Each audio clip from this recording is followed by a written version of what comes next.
All right, so a little bit about myself is, first, I'm not legally old enough to drink, but I am a security analyst for Wordfence. I have a System Security Certified Practitioner, Security Plus, Cybersecurity Analyst Plus, and Certified Ethical Hacking certifications.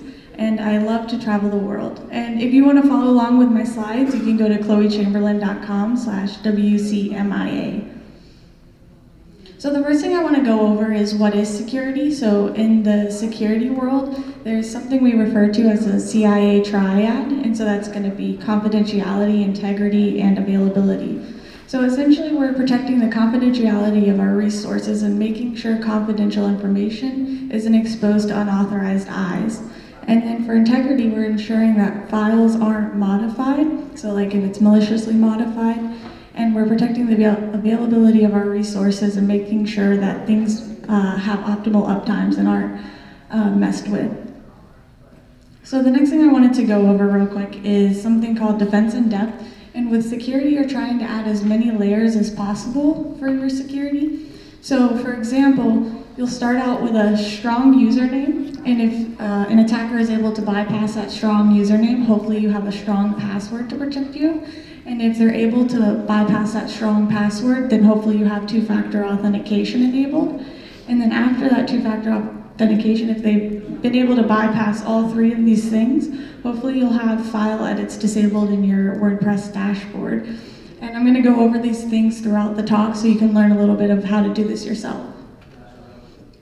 And so the next thing I wanted to cover is risk assessment. So with security, we're trying to minimize risk. Nothing will ever be 100% secure, so we're just trying to make it as secure as possible. So, for example, if you were to use a strong password on all of your sites, the likelihood that it would be compromised could be low, and the impact would be high because you have all of your passwords being taken at once. So you would have a medium risk classification.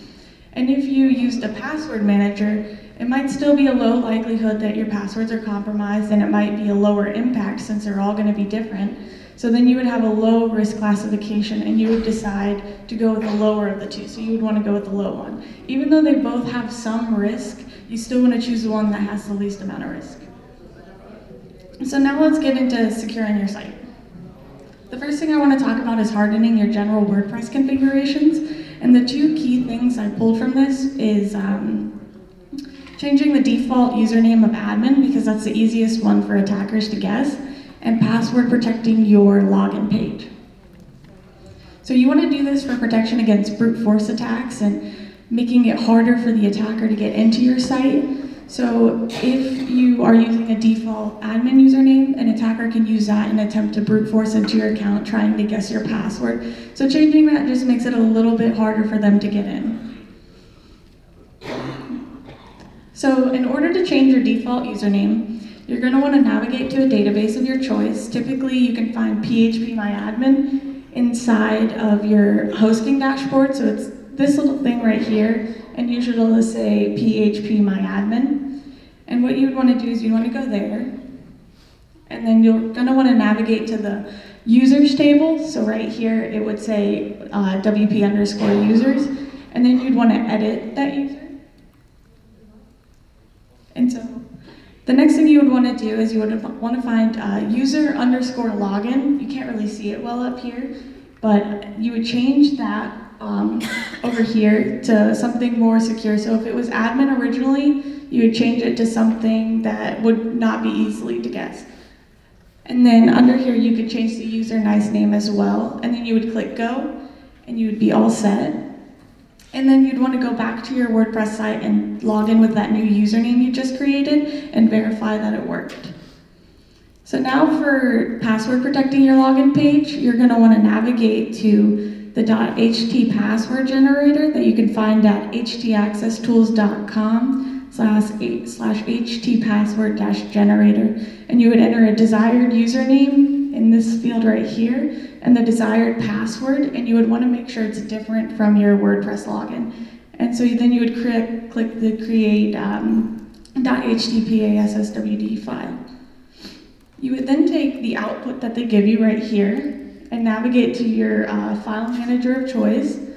So I like to use my hosting dashboard, and you would click Create File, and right here is where you put the file name of .htpasswd, and then you would create the file, and then you would want to paste that output that you just copied into that file. So right here is what it would look like, and then you would just save the changes. And so the final thing you would need to do is you would need to take this little snippet, and I actually put these all on the website so you can just copy and paste directly from there and put it right into your htaccess file that you can find in your root directory. So typically you'll find that under like public_HTML or web root or www in your site's files. And for the path to, you're going to want to put the path to wherever you put the HT password file, and that should be in the directory above your site's directory. And then under require username or user, you're going to put the username that you used to create that output that we just created. And then you're going to go to your login page and check to see if it worked, and if it did, you should have this little sign-in box. And then you're going to put the username and password, and once you click sign in, you're going to be directed to your login page for your website. So the next step we're going to do is harden our general WordPress configurations. And this is going to include file editing in the WordPress dashboard, generating unique keys and salts, and disabling PHP execution in directories where it isn't needed. So we want to do this, so disabling file editing is going to help prevent your theme's files from being edited. I've seen several cases where an attacker is able to get in using a username and password from a breach, and then they just edit the theme's files directly in the dashboard. So turning this off just gives one less way for an attacker to get in and infect your site. And then disabling PHP file execution in directories where it isn't required, so like the uploads directory, is going to stop PHP files from being executed, especially if they're malicious. So if an attacker is able to upload a web shell inside your uploads directory, you can just go, like having this enabled is going to stop that from being able to be ran. And then generating secret keys and salts is just going to help improve the encryption of your users' data when they're on your site, and ultimately just protect your data from being exposed. So in order to disabling file editing and generate keys, you're going to want to navigate to your file manager of choice again. You're going to want to go to your wp-config file that can be found in your root directory. So right here it's public HTML, and then I'm inside there, and the wp-config is right here, and you edit that. And then you're going to want to add this snippet of code in order to disable file editing in the dashboard. And it'll just go at the bottom like this.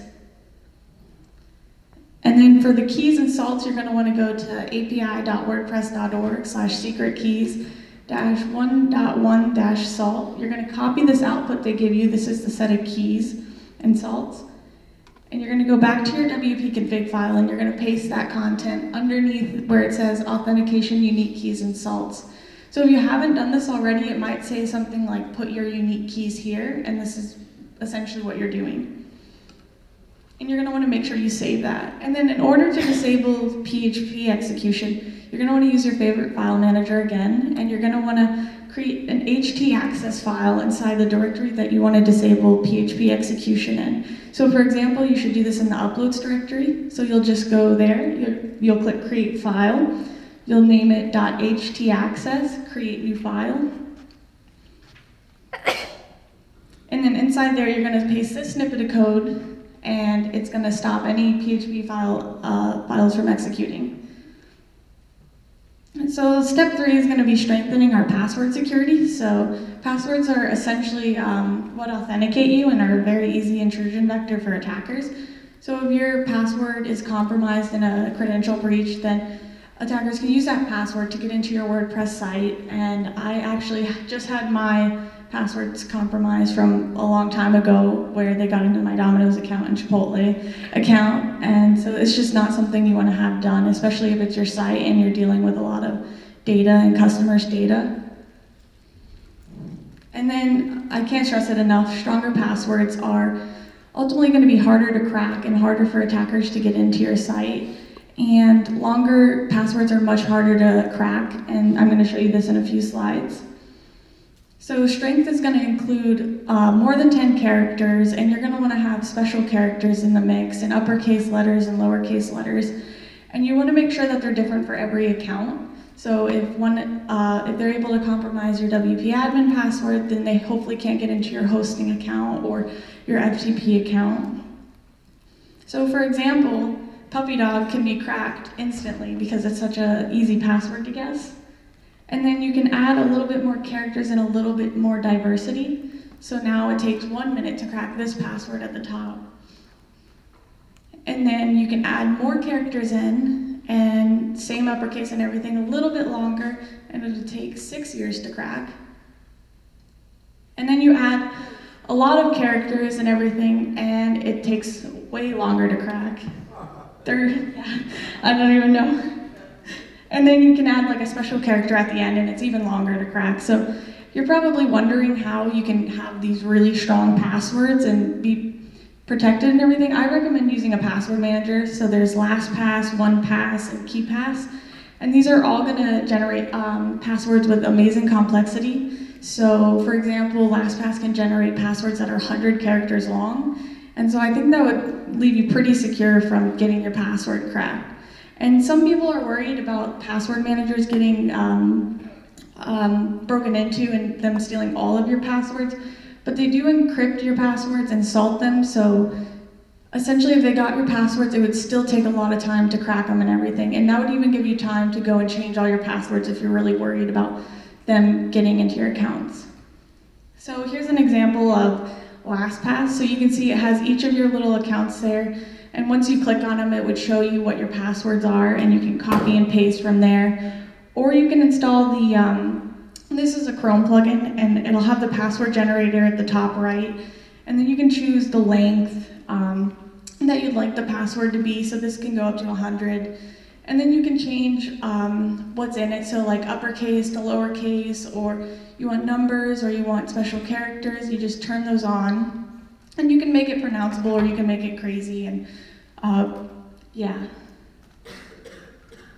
So here are some more examples of strong passwords. You have just longer passwords, and this one's 100 characters.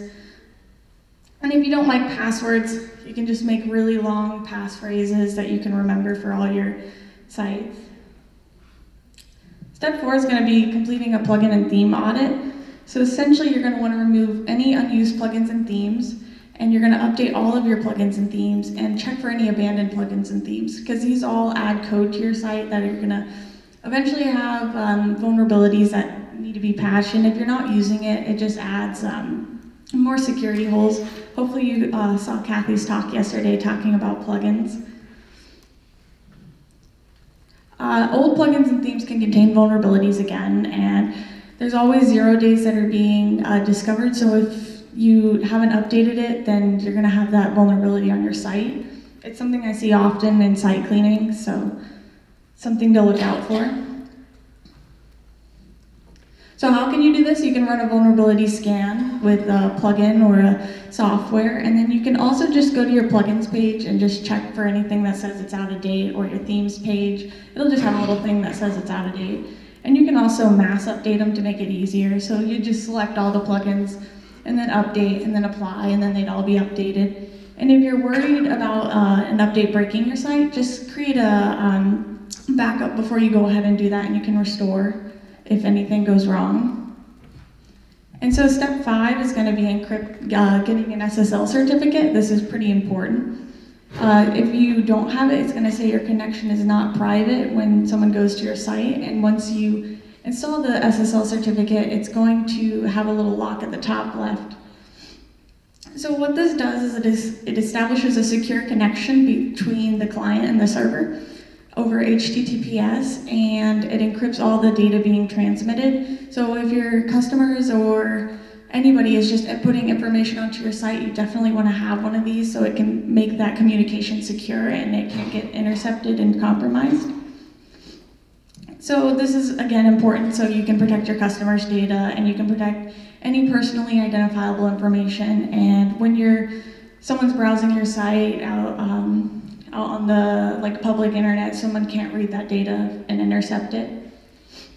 So can you do this? You can do it by reaching out to your hosting provider, or you can use Let's Encrypt. So I'm going to show you how you can do it through your hosting provider typically. So there's typically something here that says Let's Encrypt SSL, or it could be anything similar. Hopefully your hosting provider gives you this ability because it's really nice.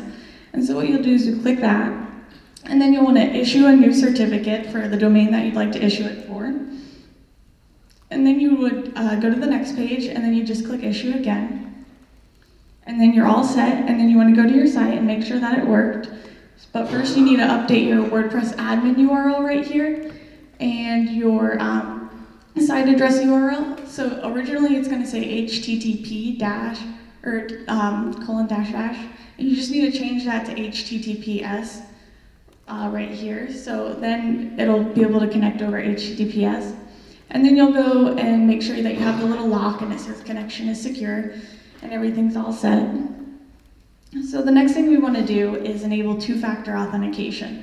So this is essentially two forms of authentication that are going to authenticate you to your site. So it's going to include something you know, something you are, something you have, or somewhere you are. The most common one is going to be something you have and something you know. So it's going to be like a password and an authenticator app usually. So this is going to provide a second layer of protection if your site is ever compromised. So if your password is guessed, hopefully you have two-factor authentication on there so that it can provide that second layer. So they're not going to be able to authenticate probably, so then they won't be able to get in. And then you can use a plugin to do this, so like Google Authenticator, Duo, Rootlon, or Wordfence, or you can develop your own corporate-wide software if you're feeling really fun. And then I recommend using an authenticator app like Google Authenticator. And so this is what it would look like. You would log into your site, and then you would have this area where you would enter code that you would find from your authenticator app here, and it's usually 6 digits, and then you would validate it. And so the final step is going to be to install a web application firewall. So this is going to help filter traffic and block what's good and block what's good, block what's bad and accept what's good. And there's 3 main types. It's going to be cloud, host, and network. And I recommend using 2 if you can, because if one can't block it, the other one can. And this is important because it's going to block bad requests, and it's going to help protect you against web application vulnerabilities, so like SQL injection, cross-site scripting, and cross-site request forgery. And sometimes it'll also help against DDoS attacks and DOS attacks.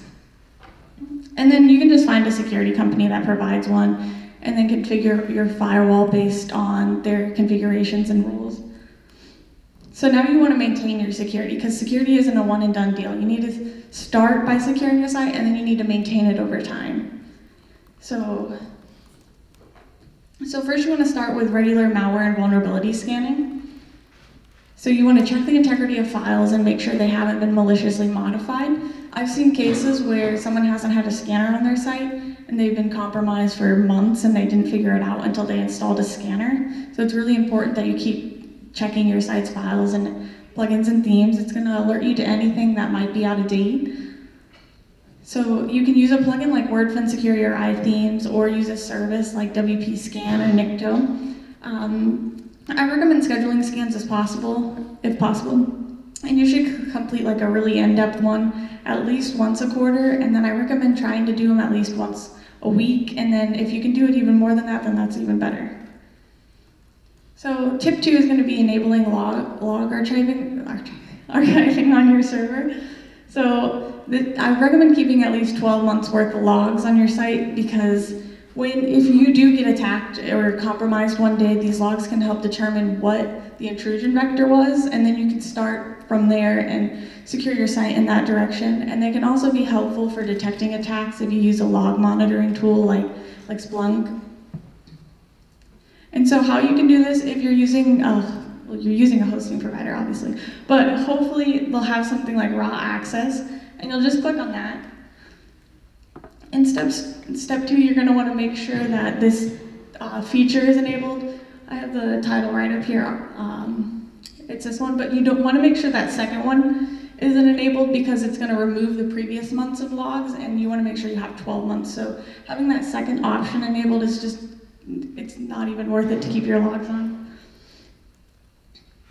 So tip 3 is going to be conduct periodic user audits. So you're going to make sure your users have strong passwords, and you're going to make sure that they all have the right privileges set, and you're going to want to check for any rogue administrator accounts. So like if you see something like a@a.com, it might not be a real administrator, so you might want to go ahead and remove it and see if you've been infected. So why you want to do this, you want to make sure it's not providing an entry point for attackers. So if your users have weak passwords, they could possibly get in and then do a privilege escalation attack and make it an admin eventually. And then you can do this by manually checking it or using a plugin, or you can even hire out the service if you have a really large database of users. I think I'm running low on time, so I'm going a little quick, sorry. Tip 4 is going to be backup regularly. So you're going to want to make sure you have backups. How often you backup is going to depend on how often you edit your site or how often you would like to have backups. I recommend at a minimum every 2 weeks. So if you're ever compromised, you can restore from a backup. Or if anything breaks on your site, you'll have a backup to use for that. And then you can check to see if your hosting provider has that capability. It'll be under Backup Wizard, and you'll just go through that. And then if they don't have that capability, you're going to want to install a plugin. Like, for example, this one's Updraft Plus, and you're just going to go through the backup process. And you can even schedule backups if you want. So this one gives you the opportunity to do it every 4 hours, every 8 hours, 12, and so on. So tip 5 is going to be performing a security audit. So you're going to so for example, if you said you were going to update your plugins and you never did, a security audit might catch that. And if you have a second set of eyes taking a look at it for you, they might catch something that you otherwise would have missed. And so they're going to determine your site security posture, and they can determine things that you might not have. And sometimes they're required for compliance, so like PCI compliance and HIPAA compliance. And then how you can do this, I recommend you hire this process out just so they can catch something you might not have, or you can find a security audit guide somewhere online and go through the process yourself if you want to. So here's a quick example of a security audit. It'll just go through general things for your site security, like is it free of malware, is it listed on any blacklist? And then tip 6 is don't share valuable information with anyone, even your cat. So what you want to do is you want to make sure you don't share your password with anyone, of course. And if you have to share your password with someone, create a second account and give them their own unique password so they won't be able to take yours later, or if you forget to change your password after you've given out your password, you won't have that problem. And then if you need to give someone access to your site's hosting account, again, just create a new account for them and just delete it once they're done. This is going to help protect against separation of duties and hopefully ensures your privacy going on in the future. And then tip 7 is just to install a security plugin.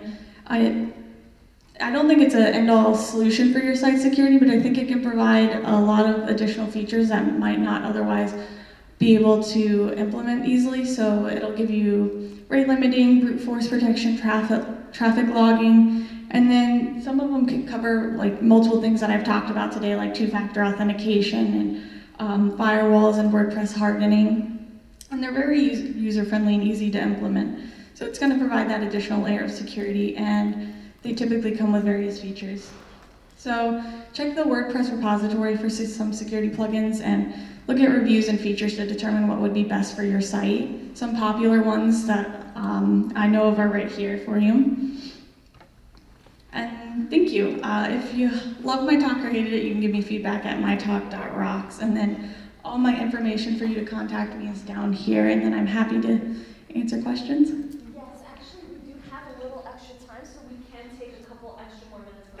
Okay, cool. Yes. First of all, great talk. After so much information, it's like drinking through a fire hose. Okay. Thank you. So my question is, of the ones that you recommended for, those plugins, which one would you say is your favorite that would cover the majority of the things that you talked about today? So I work for Wordfence, so like I would say that one. I haven't gotten really deep into the features of the other ones just because I work for Wordfence. But I definitely recommend going to their websites and checking out all the features that they offer and see which ones are going to be best for you. So one might have something that you think is going to be better for your site than the other ones. Now, will they go in and do that code? Because there were a couple different areas where you talk about like you have to copy and paste all that code. Will they do that? Some of them have that automated inside the plugin for you, yeah. Okay, and one last question.